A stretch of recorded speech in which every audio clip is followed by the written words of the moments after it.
why did God create war? Why does God create murder? Why does God create all the horrific things we see in the news? How dare you? How dare you create a world in which there is such misery that is not our fault? Just walk into any children's hospital, and you know there's no God. At least no good God. Maybe there's an evil God. Those children are dying at the same random rate, even though their parents are desperately praying, desperately loving those kids. Where did the Bible come from? Why is the Bible trustworthy? Who is God? Why is he so hidden? Why is he so hard to understand? All of these questions started popping up like crazy, and I couldn't control them. And I was trying desperately to find the answers. By the end of it, after several years, I finally had to be honest with myself and say, I don't believe in this anymore. God is supposed to show up when you seek him, and I sought him for years and I didn't find him. And this is where I've come to. This is what I've concluded. Then he must not be there.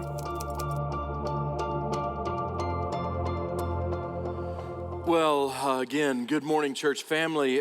Spring break and spring forward on the clocks. Everybody awake? Are we ready to dive in to God's word? Say yes, and we'll just kind of go right to it. Are we ready?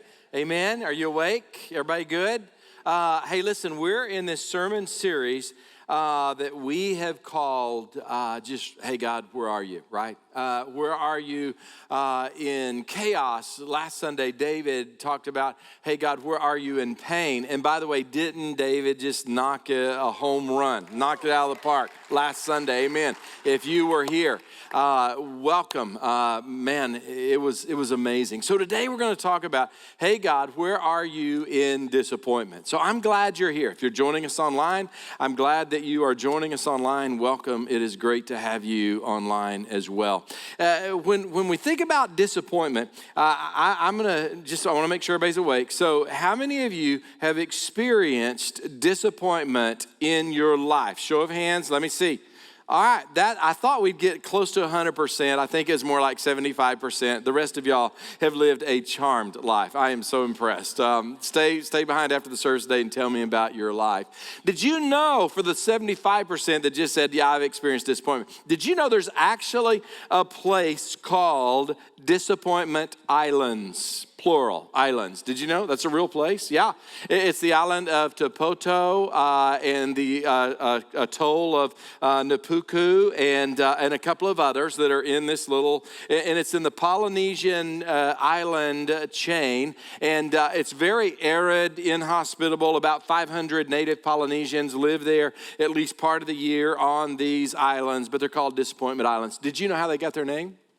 John Byron, a British explorer in the 1700s, is sailing past with all of his ships, exploring. He sees the islands. He stops because he wants to get some water, but the natives are very inhospitable, and he doesn't get water from the islands because they're inhospitable, right? And so he sails on, and as he's sailing on, he looks at those islands, and he says, I'm going to name those islands Disappointment Islands. And that's how they got their name. Any of you ever spent any time on Disappointment Island? Some of you are thinking, spent some time? I'm a long-term inhabitant of the island. It's other people that kind of, make a visit, and then after a week or two or a month or two or maybe even a year, and they move on, but I'm the one that just sticks around. I'll tell you, I've experienced disappointment in my life. You've experienced it in your life. Even the 25% that didn't raise your hand, you've experienced disappointment, right? I'm disappointed that I wasn't a professional athlete. I mean, I am. I'm disappointed in a lot of things. I'm disappointed in decisions I've made as a father, decisions I've made as a husband. I mean, but when I started thinking about, hey, what is a disappointment in my life that I've experienced? Instead of just going to last week or last month or last year even, my mind went back 43 years. Yeah, I know. It's a pretty big disappointment. Kim and I had been dating for a couple of years. And I had already spent a year in seminary. I felt called to the ministry. She felt called to the ministry. I mean, we were moving along in our relationship. She was at home on some break, and so I drove up to Sherman, Texas, because I felt like God was leading me to define the relationship. And I informed Kim of the new definition of our relationship. It was obviously of God, right? We are headed towards marriage. I was a little concerned because she wasn't like, oh, just like, instead she was like, no. And I'm like, no. And she's like, no. And I'm like, no, seriously, what is going on, woman? Are you rebelling against God's will here? What is wrong with you, And I'm telling you, I went up there to define the relationship as in, hey, we're getting married. And it's like, hey, we're not getting married. And I'm not going to say I cried like a baby, but I do know I drove away from Sherman, Texas, just crying. She'll tell you that I broke up the relationship because it was like, now or never. And I'm like, she's lying. I was very gracious and patient and kind, and I begged, and she's like, no. Now, obviously, we got back together a few months later. We got engaged that December, married the next May. She had repented and come back to Jesus, and things worked out, okay? But I still remember the way I felt driving away from Sherman, Texas that day. And it was like my world was just crashing apart. I thought I'd live the rest of my days on Disappointment Island. And the reality is, you've been there. You know what it's like to spend time on Disappointment Island, where there's not enough provision and you just wanted some water, or where people around you are hostile and not very accommodating, not very kind. We've all spent time there. And so let's explore this question today. Hey, God, where are you when I'm living my days on Disappointment Island? Where are you in my disappointment? We're going to look at the life of a guy named Joseph. Now, here's the thing about Joseph. I don't want to get into comparisons and don't want to try to, here's yours, but yours is not as bad as Joseph's. But I'm just going to throw out something. I would suggest Joseph spent more time on Disappointment Island than any one of us in this room. At least more intense time on Disappointment Island. And if we'll look at Joseph's time on Disappointment Island, I believe we can learn some techniques that'll just, they're like survival tools for Disappointment Island that will enable us not just to survive, but to actually thrive. And here's the thing, as I look at Joseph on Disappointment Island and I try to apply it to my life, and as your pastor try to apply it to your life, here's what God keeps bringing to mind. In your disappointment, cling to God's promises, and God will give you influence. God will see to it that you thrive. You don't just survive on Disappointment Island. Now let's look at this. Let's break it down. Here's Joseph in your disappointment. Joseph's disappointment started in a pit. How many of us can say that? Man, my disappointment was in a pit. My disappointment is that my future bride rebelled against God and turned me down when I'm basically asking her to marry me. And no, it didn't leave emotional scars that I still remember 43 years later. But at least that wasn't in a pit. Here's Joseph, right? He's 17 years old. He's lived a charmed life. How do I know he's lived a charmed life? Because he is daddy's golden boy. He can do no wrong in his father's eyes. His dad actually tells him that he is the favored child. I mean, what could go wrong in a family where parents have favorite kids, right? There's nothing that could go wrong with this story. Now, Israel loved Joseph more than any other of his sons.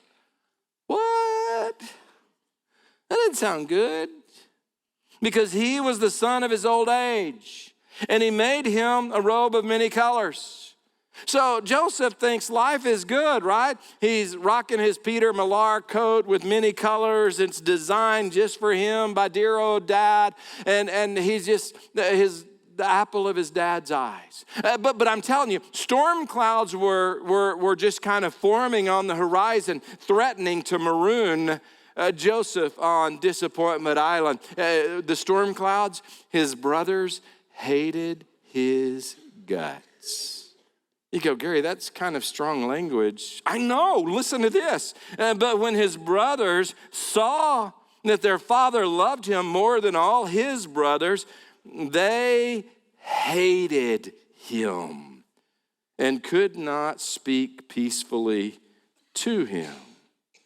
Soon, Joseph was marooned on Disappointment Island. I mean, he is stuck on the island, thrown into a pit, and his brothers are standing around the pit that they threw Joseph into, and they are plotting his demise. And I can imagine Joseph going, guys, you threw me into a pit. You didn't bust my eardrums. You know I can still hear. And I don't really like what I hear y'all talk. Wait, are you guys Googling the top 5 ways to dispose of a body? Are you kidding me? Guys, what are you doing? And now all of a sudden, his brothers are plotting his demise. Now, if we try to apply this to our life, hopefully people at your home are not plotting your demise and figuring out a way to dispose of the body. Let's just don't even go there, okay? But the truth is, every one of us knows what it's like to experience family strife, right? I mean, we all want that Instagram family where we're all smiling, we're all taking exotic trips together, we're wearing the designer clothes, we're eating the fine cuisine, right? We all want the Instagram family, but we all know what family strife is, right? And we all know what it's like to pray to God to fix our marriage or to fix our parents or to fix our rebellious child. We know what it's like to cry out to God, God, would you just get me off of Disappointment Island? And when we're praying that, we're thinking of home. Now notice, Joseph's time on Disappointment Island didn't end with a pit. You see, his brothers decided instead of killing him and disposing of the body and telling dear old dad, your son is gone, eaten by a wild animal, they decided, no, what we'll do is we'll sell him into slavery. And dear old Joseph ends up in Potiphar's house as a slave. Now nobody thinks in terms of, man, what I want to do with my life is to live it as a slave. It's horrendous. You talk about a disappointment.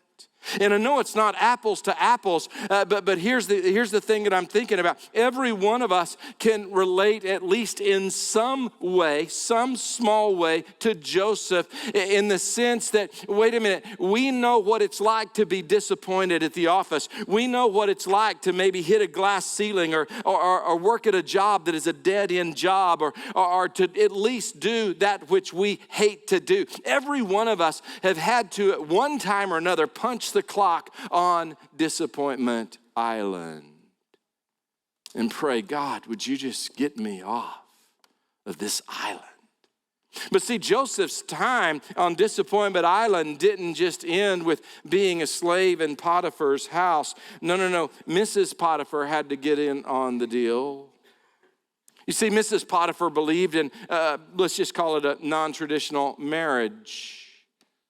And Mrs. Potiphar invites Joseph to join her in this non-traditional arrangement. She invites Joseph to have an affair with her. And Joseph responds to Mrs. Potiphar, how then can I do this great wickedness and sin against Mr. Potiphar? No, and sin against God. Joseph is wanting to follow God like his dad Jacob and his granddad Isaac and his great-granddad Abraham. He's wanting to protect his integrity. He's wanting to protect his character. He's wanting to live uprightly before others in righteousness. And here is Miss Potiphar propositioning him, and he tells her no. And so she accuses Joseph of sexual assault. And just like that, he's labeled a sexual predator. And you and I know what it's like to have labels attached to us that wound and worm their way into our soul. leaving behind the emotional scars. For some of you, the label may be, oh, you're too lazy, or you're too fat, or you're too slow, or you're too short, or you're not smart enough, or you're unlovable, or you're not talented enough, or your house is not neat enough, or it is not decorated appropriately, or you're not a good friend, or maybe the label that someone slapped on you is you're not good enough, or maybe it's just that you're just not enough. How many moms hear that label echoing in their mind? You're not enough. When it comes to raising your kids and training your kids and entertaining your kids and inspiring your kids and praying over your kids and just really spiritually developing your kids, how many of us have heard you're not enough? See, we all know what it's like to have this label slapped on us that worms its way into our soul, leaving the emotional scars. And that's the kind of disappointment that leaves us crying out to God, God, where are you in the midst of my disappointment? But let me give you one more. Because Joseph doesn't just get accused, Joseph actually ends up in prison. Listen again to the text. And Joseph's master took him and put him into the prison, the place where the king's prisoners were confined, and he was there in prison. You talk about disappointing. That's the very definition of disappointing, right? Now Joseph has a checkered past. Now he's a convict. Now he's got a rap sheet. Now he's a felon. Now he is labeled as a failure. And every one of us, if we were going to be honest, if we were going to be really transparent, we would have to acknowledge, we've got stuff in our past where we feel like a failure. Where we've got this checkered past and we don't want anyone to know about this thing in our past. For some of you, the failure is you failed in a business adventure, or maybe it's a failed marriage, or you failed to make the team, or you failed the drug test, or you were fired from your last job, or maybe it's a moral failure or an emotional breakdown. Most of us know what it's like to go from the pit to the prison, from favored child to being unfairly labeled and unjustly condemned. And when we go there, when we spend time there, we cry out to God, God, where are you in my disappointment? So let me turn it from in general to more specific. What about you this morning? What is your disappointment? Is the disappointment the way someone has sinned against you in the past? Or is the disappointment the way you just figure life has conspired against you? Or maybe some of you would say, my disappointment is the opportunity I missed, or the investment that I didn't make, or the relationship that I walked out on, or the one that I let get away. Now, if we will allow him to, I believe God can teach us through Joseph's example how to thrive on Disappointment Island, no matter what the disappointment is. See, in your disappointment, cling to God's promises. See, if you look at Joseph, the thing that I notice about Joseph in the pit and in Potiphar's house and in the prison and then even in the palace, the thing that I notice about Joseph's life is he clung to this promise that God had given him. It had come in the form of a dream. Listen to this. Now, Joseph had a dream, and when he told it to his brothers, they hated him even more. He said to them, hear this dream that I have dreamed. Behold, we were binding sheaves in the field, and behold, my sheaf arose and stood upright, and behold, your sheaves gathered around and bowed down. Just what brothers who hate you want to hear. To my sheaf. His brothers said to him, Are you indeed to reign over us? Are you indeed to rule over us? so that they hated him even more for his dreams and his words. Bowed down, pretty heady stuff, right? Now, we could dive into the text and talk about how Joseph really let this go to his head and it kind of puffed up his ego, but we don't have time to go into all that. So let me just say, yes, Joseph allowed this to puff up his ego, allowed it to cause him to be prideful for a season, but Joseph never let go of this dream because he believed this was a promise from God that no matter where he ended up, whether it was in a pit or Potiphar's house or a prison or a palace, that God would use him, that God would make him a person of influence. You see, he didn't believe that his brothers put him into the pit or into Potiphar's house. He didn't believe that Mrs. Potiphar put him into prison. He didn't believe that the cupbearer, whom we hadn't even talked about, put him into the palace. He believed God had placed him where God wanted to use him to be a person of influence. You want to survive Disappointment Island? Do what people of faith have done throughout the ages. In Hebrews chapter 11, it just talks about even these nameless saints and how they survived their time on Disappointment Island. It says some were tortured, refusing to accept release so that they might rise again to a better life. How's that for disappointing? I'm going to follow Jesus. Oh, great. Guess what's going to happen? I'm going to torture you if you're going to follow Jesus. That's disappointing.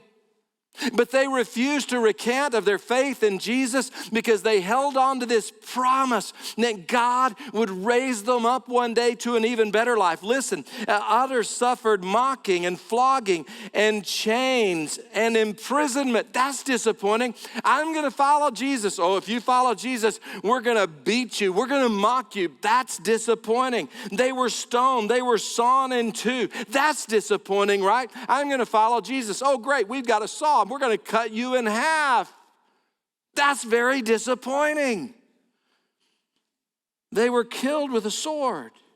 They went about in skins of sheep and goats and destitute, afflicted, mistreated. That's very disappointing. Of whom the world was not worthy, wandering about in deserts and mountains and in dens and caves of the earth. How did they survive? Verse 13 tells us, look at this. These all died in faith. The word faith is defined in verse 1. Faith is the assurance of things hoped for, the conviction of things not seen. Every one of these people we just read about, they held on. What to? They all died in faith, not having received the thing. Say this word with me. What is it? Promised. You see, Joseph had been promised that no matter where God plants you, he will use you. He will make you into a person of influence. And all of these other people, they believe, yes, if we follow God, even if we get sawn in two, God is going to use us to influence the people around us. And then God is going to raise us up to a better life. He will use us in this life, and he promises us a better life in the life to come. And they're going, good enough for me. I am going to hang on to the promises of God, even on Disappointment Island. And is that not what God did in Joseph's life? God gave Joseph enormous influence. He made him the number 2 power in all of Egypt. And God used Joseph literally to save millions of lives in Egypt from famine and starvation. Millions. And God used Joseph to save his family from famine and starvation.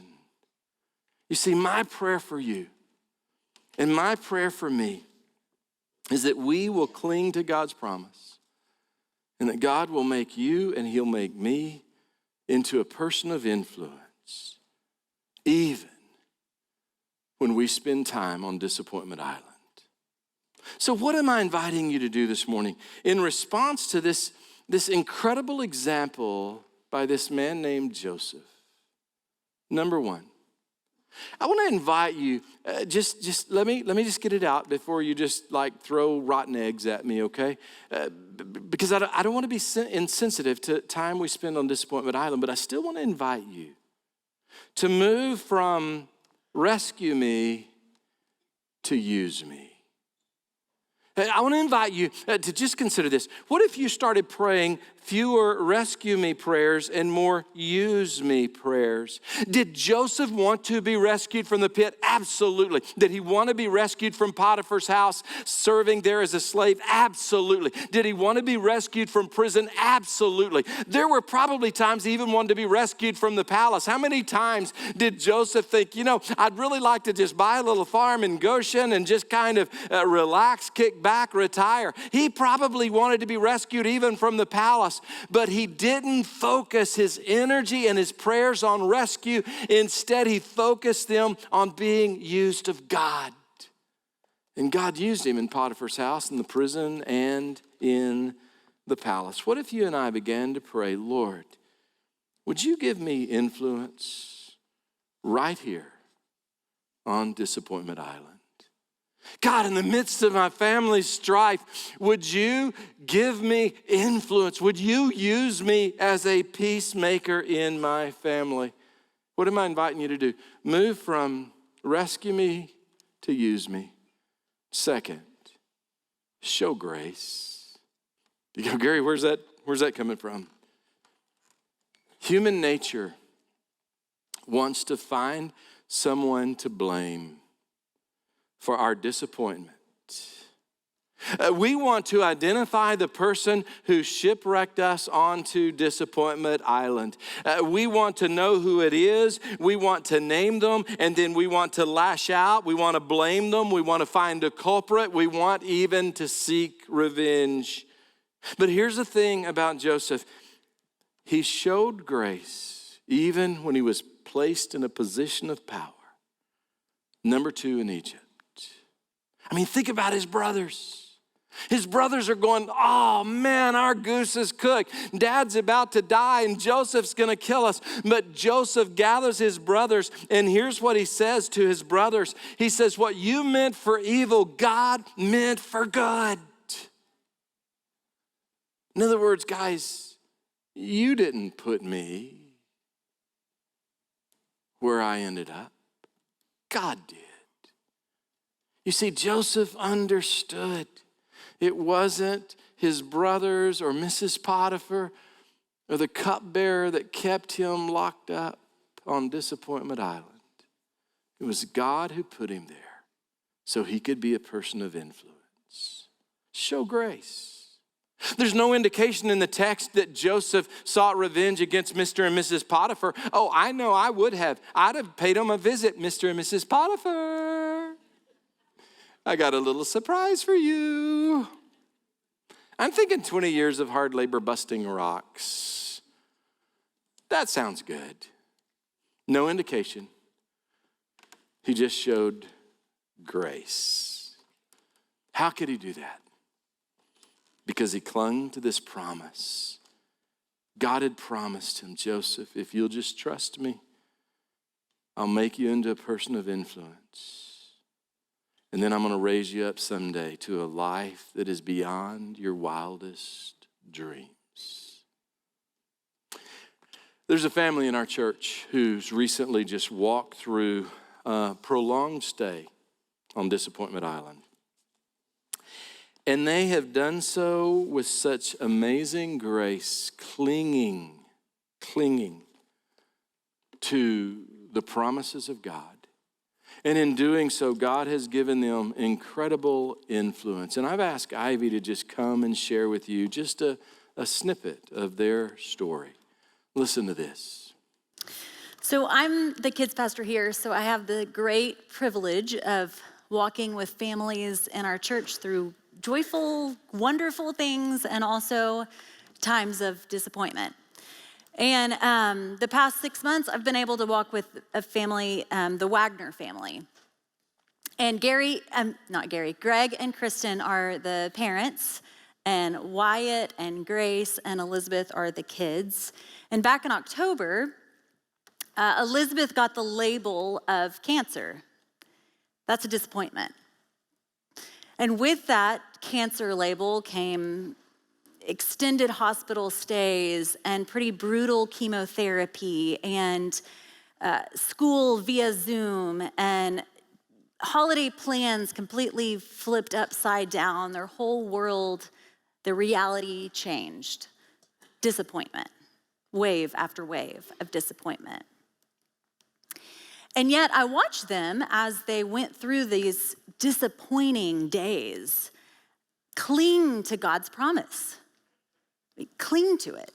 On the day that Kristen and Greg found out this diagnosis, Elizabeth was back in surgery, and they are sitting in the waiting room, and I'm there sitting with them, and there's other parents that are walking through similar disappointments in the room with us, and they're just talking about, we don't know what this means, we don't know what our future holds, all of the questions. Their life has completely turned upside down. And they're processing this with me sitting there, and then immediately in the same sentence, but we know, God knows. God has a plan. We know he's gonna provide. We know he's gonna take care of us. I remember in that conversation, they looked, will you remind us of this? Will you keep reminding us of this? Clinging to God's promises. A few weeks later, I get a text from Kristen, and it's one night, and she says, hey, do you think you could talk to Elizabeth on the phone? Because she's just having a hard night. And I said, sure. So call her up, we're on the phone, and she's 4th grade, beautiful hair. And she said, Ivy, I'm just feeling really sad tonight because my hair is coming out in clumps. And it's just really hard to look at myself in the mirror, and it just feels really scary, and it's uncomfortable for me. And I'm like, I can understand that, absolutely. I said, how are you feeling? She said, well, I really feel like I want to trust that while I feel really uncomfortable, God promised that he's going to give me peace. She said that. And she said, and I know that, my hair is a part of me, but God says I'm valuable no matter what happens to my hair. It's what he's promised me. She said that. In the midst of the disappointment, I watched them cling to God's promises, and it works. It worked. And then talk about this. You cling to God's promises and you ask him to use you in the midst of it. Ask him to use you to have influence in your disappointment. I watched that happen too. I went to visit them during their hospital stays when she's hooked up and getting chemo, and nurses are coming in and the doctors coming in. And I watched this thing happen where the Wagners are encouraging these nurses. The Wagners are a light to these nurses and doctors who desperately need it. I watched that family have influence over that place, that hospital. They had influence. A couple weeks ago, a crowd of people gathered in that same hospital that Elizabeth had received her treatments and had her surgeries. And crowd of people, the nurses, the doctors, her teachers, some neighbors, we're crowded around, and Elizabeth gets to ring this bell that she is cancer-free. Yes. And I know, look how. And all of us are weeping. We're all weeping. And I look around and I realize we aren't just celebrating the fact that she is cancer-free, but we are celebrating the fact that we got to see God through the Wagners. The Wagners asked God, use me. If we walk through this disappointment, use me for your good. And that happened. I talked to Kristen a few days ago just to make sure it was okay for me to share her story. I don't like to share people's stories without their permission. And I asked, and she said, yes. This is the whole thing. If we walk through this, my prayer is that God would use our story to point more people toward him. it works. It matters. That it worked for Joseph thousands of years ago. It worked for the Wagners, and it works for you. I can't possibly know what disappointment you're walking through. But what I know is true. I've seen it with my eyes. I've experienced it myself. That when you cling to God's promises and you ask him to use you in the midst of it, it changes everything. It works. This morning, we've thrown a lot at you. And if you're sitting in a disappointment and you're feeling really overwhelmed by that, one thing that helps is talking to somebody. Talking to someone, talking it through, having them pray for you. And we've created space for that for you. As you leave in that glass little room, you can stop right there, and we are there to talk to you, pray with you. We would love to do that for you. If you're sitting in this room and you're like, what? I just showed up. I don't really even know what God's promises are. I don't know much about God. This is a safe place for your questions. It is. In fact, we have something on Wednesday nights called Alpha, and it is a place where you can come with your questions about God and Jesus and what this whole thing is, and it's a great spot for you. Another thing about kind of going further with this message, we release this podcast every week that kind of goes deeper into the message, and you can submit questions. If you have questions about something that Gary said, something about this whole idea, you can text those questions to 45859, and they'll address those in the podcast. All right, before we leave today, I would love to pray over you. So let's pray. God, you see us. You see us. And you know there are people sitting in this room that are experiencing great disappointment. You know all the details about it. And I'm asking right now that you would rain down your promises. You would put your promises in their minds. That you have plans that are good for us. You will provide. You will care. You will provide peace. You will give comfort. You will make a way. You have the ability to make all things good, God. You will never leave us. And God, I ask that as people sit in here, sitting in the midst of their disappointment, may they hear your promise.